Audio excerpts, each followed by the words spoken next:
Bow heads in prayer. Lord, I give you thanks for the day and for my brothers and sisters and for the opportunity, Lord, to gather as your people, to be inspired and lifted up by your Spirit, to work together for the sake of the kingdom, to glorify you for the love that you show us each and every day. Lord, bless our meditation this morning on your word, that we might grow and understand. In Jesus' name. Amen. My brothers and sisters, we've been talking about rest. Today I want to talk a little bit about how do we stay in a rested place. And I don't mean you crawl into bed, you take a nap, and you never get up. That's not what I'm talking about. I'm talking about a spiritual place where we are always at peace, always at rest, even though the world around us may be on fire. I don't remember what movie my wife and I were watching, but a big part was walking away. She was training somebody to be a spy or something like that. And the part of the practice was to walk away from an explosion without looking back. It was hilarious. So they were practicing. And she's looking back and he's turning her head. And how do I walk away, walk through an explosion of life, and stay in a rested, peaceful spot? My former congregation, maybe 15 years ago, was going through a huge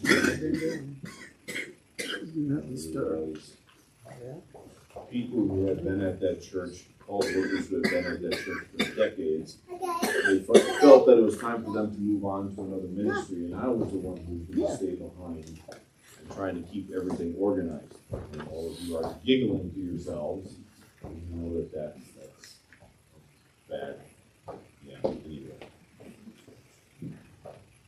It was hard because I worked really hard to try and hold that church together, and I wore myself out. And I wasn't rested at all. Not physically, not mentally, not spiritually. I kind of became a lousy human being. And my wife finally said, enough. You need to go fishing. Fishing had always been for me a place where I could reconnect with God. I'd go out fishing on my boat, and yes, I would fish, but there would always be a time when I'd just sit on the front of my boat, look out at the ocean, and I would be praying to God, remembering His promises, and calming my soul, calming my heart in my relationship with God. But I hadn't done that for 6 months. I needed it, and it was starting to show in my behavior. So I did. I went out fishing. I sat on the front of my boat, calmed myself down, came back, and the next day, right into the fire again, and what happened to me? You burn out. I was just as wound up and stressed out and running around like a chicken without a head as I had been before. And it's like that day that I took off hadn't done a thing. Why? How is it when we find the rest that God gives to us, when we find the peace that we have in the love of God, how do we stay in that peace? How do we stay, even when life around us turns into chaos, an explosion going on, how do we stay at peace? I think Jesus gives us a clue in our text today. These last few weeks we've been talking about rest, the fact that how badly we need it, rest for our souls. And last week we talked about that rest is being yoked or tied to Jesus, putting down all of our other burdens and taking on Jesus' burden, so to speak, Jesus' yoke, following Him. He says His yoke is easy, His burden is light. Today He shares with us a characteristic that we need to have, that we need to foster, not only to initially receive God's rest and peace, but then to keep it as well. Right? So we haven't read the 2 paragraphs before our section yet. I'm going to read them today. pay special attention to the first paragraph, verses 25 and 26. Matthew chapter 11, Jesus is speaking. This is what Jesus says. At that time Jesus said, I praise you, Father, Lord of heaven and earth, because you have hidden these things from the wise and learned, and revealed them to little children. Yes, Father, for this is your good pleasure. All things have been committed to me by my Father. No one knows the Son except the Father, and no one knows the Father except the Son, and those to whom the Son chooses to reveal him. Come to me, all you who are weary and burdened, and I will give you rest. Take my yoke upon you and learn from me, for I am gentle and humble in heart, and you will find rest for your soul. My yoke is easy, and my burden is light. He says you want that rest and you want to stay in that rest. He says, come to me, learn from me, take my yoke upon you. But in that first paragraph, he gives us a picture, an illustration, a characteristic. If you want that rest and you want to keep that rest, he says you need to be like what? A child. See it? The wise, the learned, they're going to miss it. It's not that Jesus doesn't want them to be saved. He does. It's just that they're not prepared to understand, to see, to accept the ways of God. The wise and learned, those who think they have it all figured out, those who think they have life all tied up in a bow and they know exactly what's going on, exactly what they need to do, and exactly how to be successful in life. They have everything figured out like this. They're going to miss it. He says, but little children, they get it. Understand it. You and I need to become like little children. Childlike. Which means you should forget how to feed yourself and dribble your food in your face. Is that what it means? Put your shoes on the wrong feet. Come into the house and throw off all your clothes and everything, and there you go. That's what you should do? Well, no. It doesn't say be childish. It says be childlike. So what does he mean? Thought of a couple of things. What is it that God would have us be that, like a child, that relates to our connection to Christ, the peace that we have in Him? And it's interesting, the word there, I think, I'm not great with Greek, but I think the Greek word there is a little child, is a toddler. So you're talking about a 2 or a 3-year-old. So I thought about my children when they were 2 or 3. And since only one of them is here, I'm going to pick on that one. Right? Yeah. So just imagine, I was thinking about Judah, he's 2 or 3 years old, right? And it's funny how they recognize that whenever there is something that they need done or something that needs to happen, they know that they can't do it. And where did they go? Mom. Mom, yeah. It's mom. Yeah. Sometimes dad, but you know.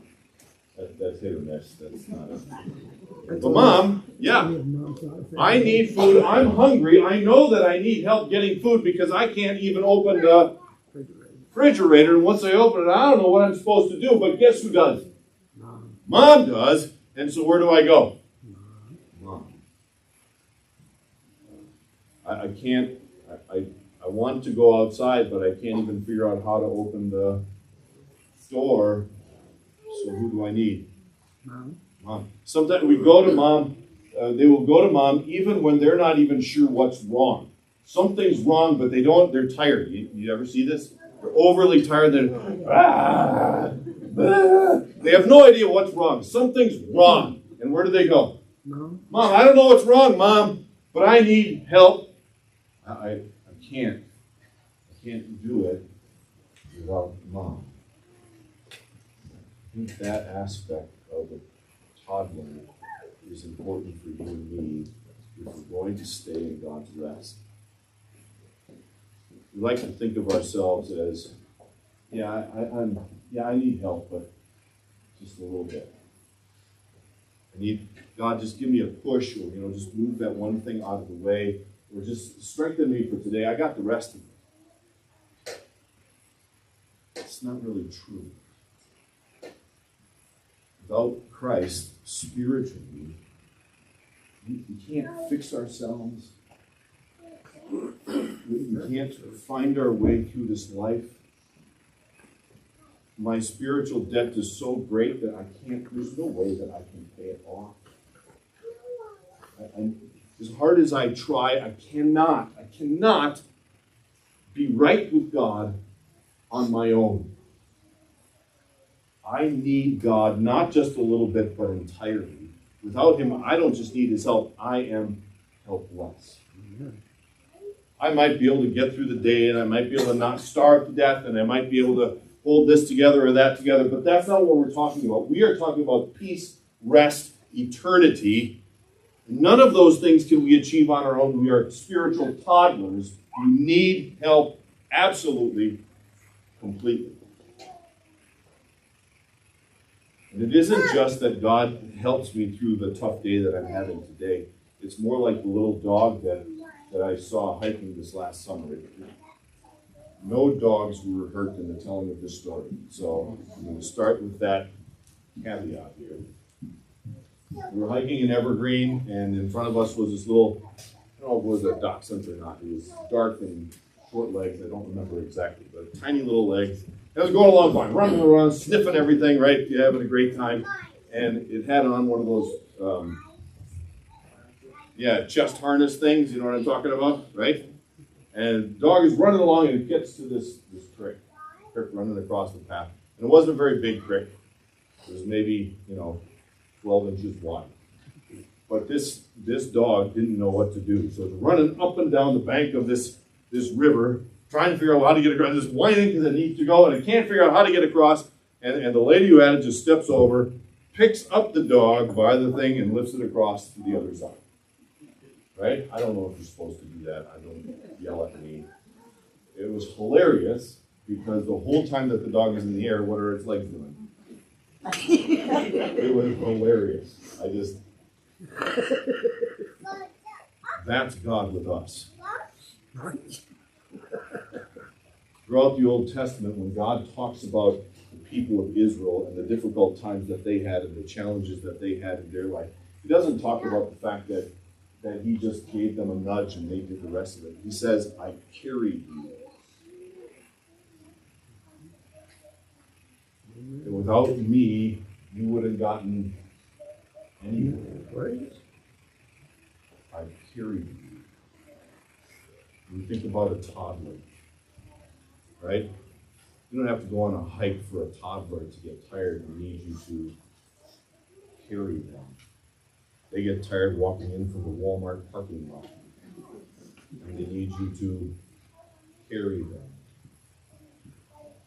That's us. And I think a big key to maintaining the rest that we have in Christ is to recognize the fact that we don't just need a nudge. Without God, we are helpless. We need God to carry us. I think the other aspect of childlikeness that we need to imitate is this absolute certainty,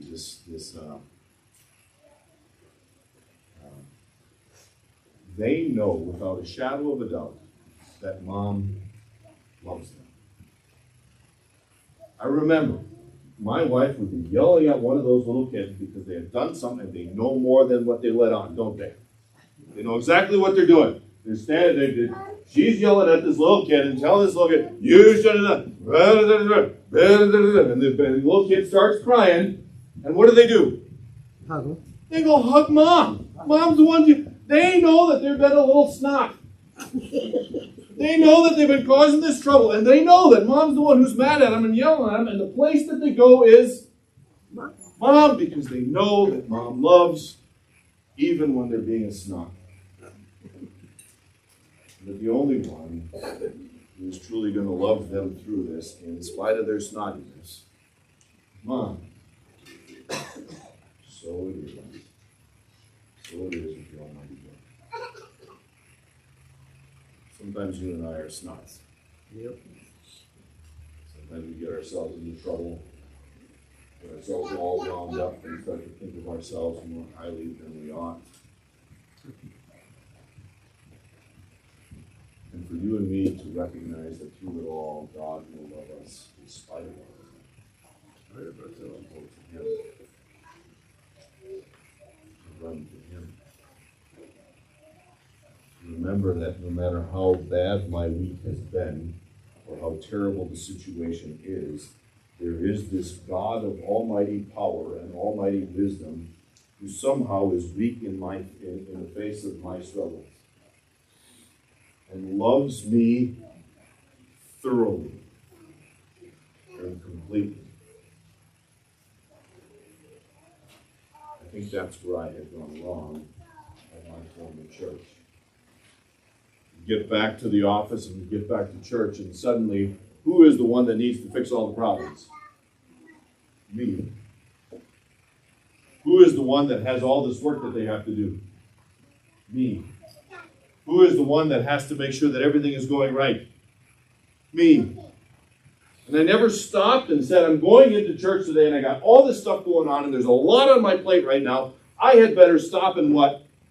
Reconnect. Remember that I am helpless and that I can't do this without God. And even if all this whole ministry goes up in flames, which it didn't, but let's say it all goes up in flames, guess what? I'd taken my eyes off of the one who was going to love me and whose help that I needed, and I put it on myself. The best way to walk through a fire without being wound up and without losing all of your rest is to keep your eyes fixed and focused on the one who loves you and the one who can help you through anything and will. To be childlike and not be somehow Superman. To be childlike. To throw yourself at the feet of Jesus because you know that you need Him. And you know He's going to help you. How do we maintain that rest? Become like a child. We'll look at it to you. See how they work. Mimic that. For Jesus' sake.